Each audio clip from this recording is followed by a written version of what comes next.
जग जाना, जाना जाना जाना।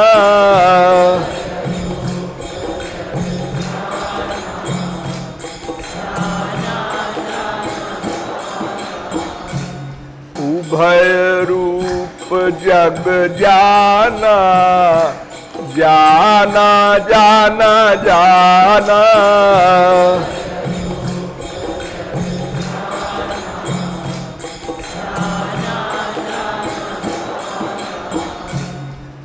देखिए, हम लोगों के अनंत जन्म बीत चुके,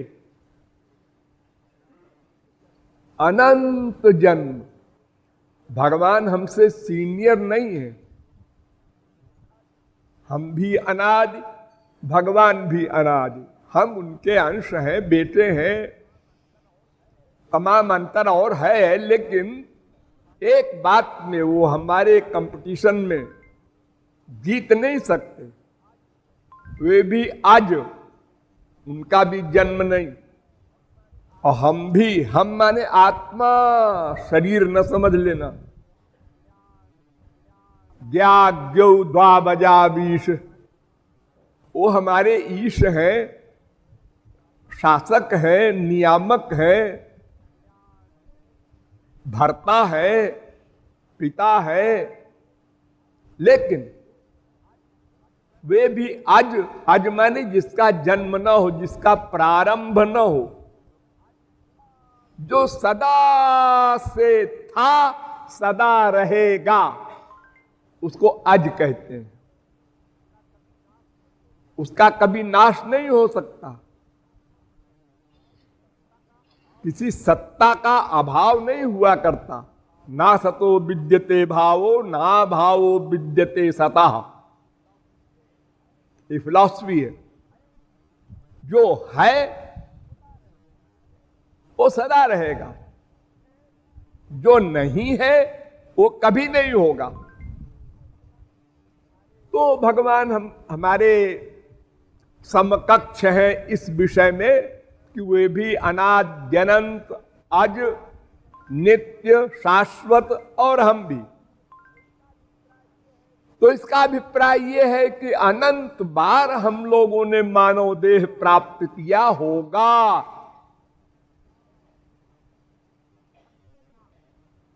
पक्का, डाउट नहीं। अनंत बार स्वर्ग गए,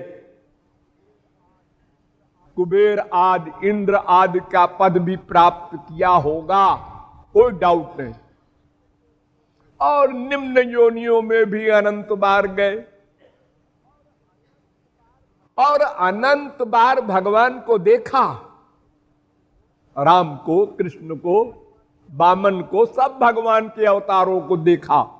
क्योंकि हम तो सदा संसार में शरीर धारण करके आ रहे हैं, जा रहे हैं, आ रहे हैं, जा रहे हैं।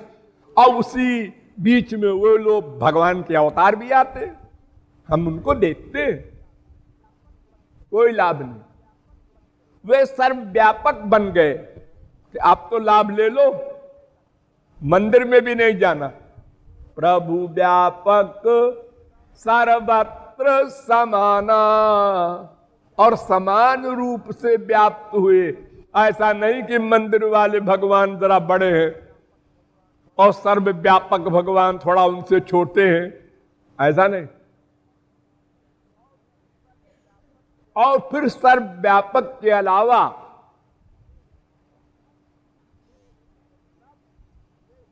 सब के हृदय में बैठ गए, आसन जमा करके। इतनी कृपाएं की। अनंत बार उनके संत आए, उनको भी देखा और लेक्चर सुने, जैसे आज बैठे हैं ऐसे ही, और सिर भी हिलाया। हाँ हाँ हाँ, समझ में आ गया, आ गया। क्या आ गया? यही कि भगवान हमारे इष्ट देव है, उनकी भक्ति करना है, समझ में आ गया। लेकिन अनंत बार ये सब कृपाएं होने पर भी हम और नीचे जा रहे हैं, ऊपर नहीं उठ रहे हैं। वेद का चैलेंज है, उद्यानम ते पुरुष नावयानम। ऐ मनुष्य, तुझको ऊपर उठना है, नीचे नहीं जाना है। ऊर्ध्वम गच्छन्ति सत्पस्था, लेकिन हम रजोगुणी तमोगुणी होते जा रहे हैं। अर्थात हमने भगवत प्राप्ति नहीं किया अनंत जन्मों में। इसके कारण तो बहुत से हैं, लेकिन सबसे प्रमुख कारण क्या है? ठीक है, हम भगवान को नहीं जान सकते, भगवान दिव्य है, अलौकिक है, अनंत है। दुपतय एव तेन यजुरंत मनंत तया त्वमपि। वेद तो यहां तक कहते हैं कि ब्रह्मादिक भी नहीं जानते आपको, और आप भी नहीं जानते अपने आप को। क्योंकि आपकी सब बात अनंत अनंत मात्रा की है, तो अनंत का कोई अंत कर ही नहीं सकता, पा ही नहीं सकता। ब्रह्मा ने बहुत तप किया, योग शक्ति से। ये जिस नाल से मैं पैदा हुआ हूं, ये नाल कहां से आई है? वो कमल की नाल भगवान के नाभि से प्रकट हुए ना ब्रह्मा, तो ये नाभि तो दिखाई नहीं पड़ी। तो उन्होंने कहा ये नाभि कहां से आई है जिनसे मैं पैदा हुआ हूं? वो चले गए, उसी में समाधि लगा करके घुसते गए, युगों अंत नहीं पाया, हार के लौट आए, रोने लगे। तब भगवान ने कृपा की और बताया, मैं हूं, मैं कारण, मैं हूं, तुम कार्य हो। अहंकार न करना कभी। तो भगवान को हम नहीं जाने, इसमें कोई आश्चर्य नहीं है। जीव को नहीं जाने, इसमें भी कोई आश्चर्य नहीं है, क्योंकि जानने वाली जो बुद्धि है वो मटीरियल है। ध्यान दो, हमारी बुद्धि जिससे हम कुछ भी जान सकते हैं वो माइक प्राकृत है, त्रिगुणात्मक है। और आत्मा दिव्य, परमात्मा तो महादिव्य दिव्य है। तो आत्मा और परमात्मा को हमने अनादिकाल से अब तक नहीं जाना। इसका तो रीजन हमारे सामने है। हम वकालत कर सकते हैं भगवान के आगे कि महाराज आप भी दिव्य और आत्मा भी दिव्य। ये मटीरियल माइक बुद्धि आपको या आत्मा को कैसे जाने? इंद्रियभ्य परा हर्थार्थे व्यक्ष परम मनः मनसस्तु परा बुद्धिर्बुद्धिरात्मा महान परा महता परम अव्यक्तम अव्यक्तात् पुरुषा पर पुरुषान्न परम किंचित सा काष्ठा सा परागति। वेद कह रहा है बुद्धि से परे है आत्मा। लेकिन ध्यान दो, हमने संसार को नहीं जाना, ये सबसे बड़ा आश्चर्य। क्योंकि संसार मटीरियल है और बुद्धि मटीरियल है। ये तो सजातीय हुआ ना। इसके बारे में तो हम नहीं कह सकते कि बुद्धि से परे है। संसार तो बुद्धिग्राह्य है। देखो बड़ी बड़ी रिसर्च कर रहे हैं वैज्ञानिक लोग इसी संसार से, अन्यथा वो कह देते भाई बुद्धि से परे हम कुछ नहीं जान सकते। तो उस संसार के बारे में कृपालु बता रहा है संक्षेप में कि देखो ये संसार दो प्रकार का होता है। उभय रूप जग जान, दो प्रकार का संसार है। और इस संसार को महापुरुषों ने दो प्रकार का बताया है। एक महापुरुष, एक पार्टी वाले कहते हैं संसार सत्य है, दूसरी पार्टी वाले कहते हैं नहीं, संसार मिथ्या है ही नहीं है। ये जो तुमको दिख रहा है संसार, ये तुम्हारा भ्रम है, साइकोलॉजिकल बीमारी है।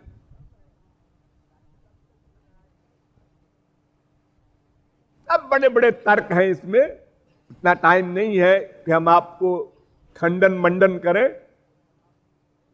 कि क्यों जी ये साइकोलॉजिकल बीमारी ब्रह्मा से लेकर और कुत्ते बिल्ली गधे तक सबको हो गई है।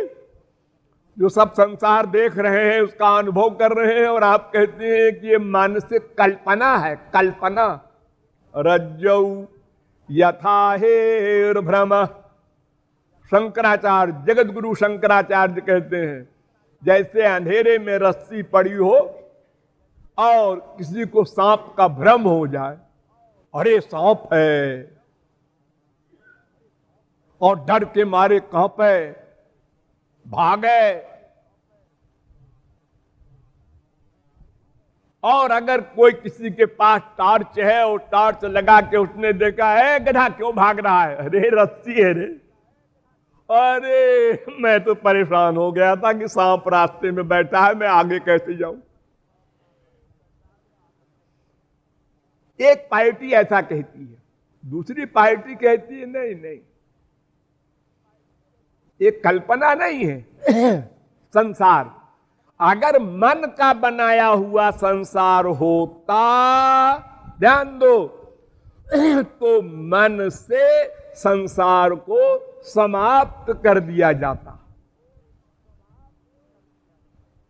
देखो हम मन से सोचते हैं ना कुछ, ऐसा हो जाए, ऐसा हो जाए, ऐसा हो जाए, फिर मैं ऐसा हो जाऊं, IAS में आ जाऊं, फिर कलेक्टर हो जाऊं, फिर ऐसा हो जाऊं, फिर ऐसा हो जाऊं। फिर सोचने लगा अरे लेकिन बड़ा मुश्किल है IAS में आना, लो काट दिया सब अपने आप। अगर मन का चिंतन है तो मन से ही काटा जा सकता है। बड़े बड़े योगींद्र मुनींद्र हजारों युग तप करके भी माया से उत्तीर्ण नहीं हो सके। ये कैसा भ्रम है। छुटे न राम कृपा बिनु नाथ कहूं पदरोपी। ये बिना भगवान की कृपा के भ्रम नहीं जाएगा। तुम इसको मन का भ्रम बता रहे हो। मन का भ्रम देखो, संसार में जब आप लोग पैदा हुए थे कितने सारे भ्रम थे आपको। ये आकाश में तारे हैं, ये बिजली के बल्ब लगे हैं, ये नीला नीला आकाश है, इसका रंग किसने किया इतना बड़ा नीला नीला। बहुत सारे हजारों लाखों करोड़ों भ्रम थे आपको।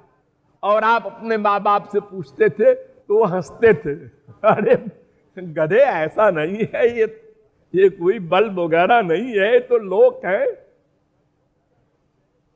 ये नीला नीला रंग वंग नहीं है रे, ऐसे दिखाई पड़ता है आंख से दूर होने के कारण। जो ऊपर तू आकाश देखता है ना, वो इस सत्संग भवन में भी वही आकाश है, ये तो नीला नहीं दिखाई पड़ रहा। लेकिन बच्चे का भ्रम जाता नहीं है। हम मां के भी लड़के हैं, बाप के भी लड़के हैं। कैसे? एक 5 वर्ष का बच्चा पूछता है अपने मां से, अपने बाप से, दोनों हंस देते हैं। अरे तू मान ले तो समझ जाएगा बाद में। समझा सकते नहीं, कहते हैं मान लो। बच्चा यही समझता है कि सच्ची बात तो बताते नहीं, दोनों हमको बेटा कहते हैं। अरे एक का बेटा मैं होऊंगा, चाहे मां का चाहे बाप का, दोनों का कैसे हो सकता हूं। आपस में बच्चे मीटिंग करते हैं कि हमारे माँ बाप भी ऐसे कहते हैं, वो कहता है हमारे भी यही कहते हैं। इन सब लोगों को गड़बड़ है। बच्चे यही जजमेंट देते हैं। तो संसार मन का भ्रम है, मन से गढ़ा गया है, तो मन से मिटाया जा सकता था। अनंत जन्म बीत गए नहीं मिटा। तो संसार मिथ्या तो नहीं है, नंबर 2 सबसे इंपॉर्टेंट पॉइंट नोट करो, पश्वादिभिश्चा विशेषात ब्रह्मसूत्र है वेदांत का। उसका अर्थ है कि जैसे पशु पक्षी को भूख लगती है, प्यास लगती है और दिन रात बिना पेट भरे वो चैन से बैठ नहीं सकते, ऐसे ही परमहंसों को भी, ज्ञानियों को भी, जिन्होंने ये चैलेंज किया मुझे ज्ञान हो गया है, उनको भी भूख लगती है, प्यास लगती है। वो भीख मांगते हैं जाकर गृहस्थियों के दरवाजे पर। अलग वैष्णव लोग राधे राधे कहते भीख मांगते हैं। तो क्यों जी, है तो मिथ्या है, मन की कल्पना है, तो मन से कल्पना कर लो, रसगुल्ला वगैरह सब आ जाओ 1 क्विंटल। हाँ, क्या जरूरत है किसी के दरवाजे पर भीख मांगने की? अरे आजकल तो सन्यासी लोगों के आश्रम बने हुए हैं बड़े बड़े, लेकिन प्राचीन काल में जो दंड कमंडल लेने वाले सन्यासी हुआ करते थे, वो किसी के घर या घर के दरवाजे पर 1 घंटे भी नहीं खड़े रहते थे और न कहीं घर बनाते थे। सगो दोहन वेलाम वै गृहेषु गृह मेधिनाम। यही आश्चर्य हुआ था सुखदेव परमहंस के लिए। तो सन्यासी है, किसी के घर के सामने खड़े भी नहीं रह सकते 1 घंटा, वो इतनी बड़ी भागवत कैसे सुनेंगे? और सुनाने को बैठेंगे 1 सप्ताह। ये सन्यासी का धर्म ही नहीं ऐसा करने का, वेद नहीं कहता। और फिर वो तो परमहंस साधारण ज्ञानी भी नहीं कि कोई कह दे कि वो नहीं मानते वेदों को। तो संसार सत्य है, ये बात तो निर्विवाद सिद्ध हो चुकी है। एक जगत गुरु कहता है संसार मिथ्या है। ध्यान दो, नंबर 3 पॉइंट, वही जगत गुरु बद्रिकाश्रम वगैरह चारों धाम में भगवान की मूर्ति की स्थापना करता है, सगुण साकार भगवान का।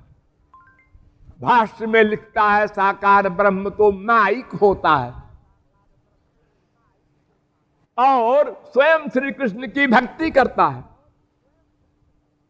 क्यों किया? जगत गुरु है, महात्मा है, परमहंस है, वो जाने, हमको इससे बहस नहीं। लेकिन हम इतना इशारा कर रहे हैं आप लोगों को, चारों धाम में मूर्ति की स्थापना करने वाला कहता है संसार मिथ्या है। घर घर भीख मांग कर खाने वाला सन्यासी कहता है संसार मिथ्या है। और सत्य है, ये आप कैसे कहते हैं जी? आप हमारे मिथ्यात्व का तो खंडन कर दिए, लेकिन ये सत्य है कैसे कहते हैं आप? सब चीज तो नश्वर देख रहे हैं आप, प्रत्यक्ष, प्रैक्टिकल। ये दूध है, दही बन गया, नष्ट हो गया, हर चीज नष्ट हो रही है, कोई चीज टिकाऊ नहीं संसार भर में।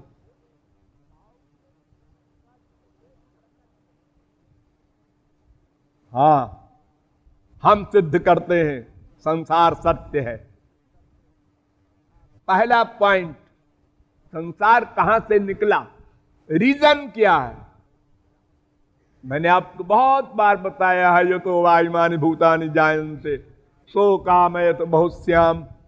वेद कहता है भगवान से प्रकट हुआ संसार। सूर्या चंद्रमसौ धाता यथा पूर्वम अकल्पयत। जिस प्रकार का संसार प्रलय के पहले था, उसी प्रकार का संसार संकल्प से प्रकट कर दिया। तो भगवान सत्य है, ये तो मानेगा ज्ञानी। अरे आप ये क्यों नहीं मानेंगे? ब्रह्म सत्यम, ये पहला वाक्य है वेदांतियों का। ब्रह्म सत्यम जगन मिथ्या।